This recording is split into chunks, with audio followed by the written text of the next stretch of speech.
Kerumunan ratusan relawan yang akan melakukan evakuasi maupun bantuan sosial di lokasi bencana Gunung Mas Puncak, Desa Tugu Selatan, Kecamatan Cisarua, Kabupaten Bogor, menjadi kekhawatiran tersendiri akan menjadi klaster penyebaran COVID-19. Pasalnya, selain jumlah ratusan relawan dari berbagai organisasi yang datang tidak melakukan rapid test, para relawan ini juga kadang berkerumun di satu titik.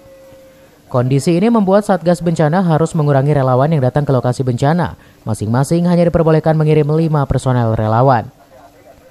Selain itu, petugas juga melakukan penyemprotan disinfektan ke posko bencana maupun pengungsian. Situasi ini kita ada dua posisi yang sangat krusial. Yang pertama, kita hadapi bencana.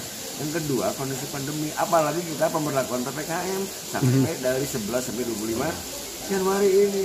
Kita himbau, makanya dari kemarin dengan pihak TNI, Polri, tolonglah minimal sampai 5. Ya, artinya jangan juga terlalu berkerumun di sini.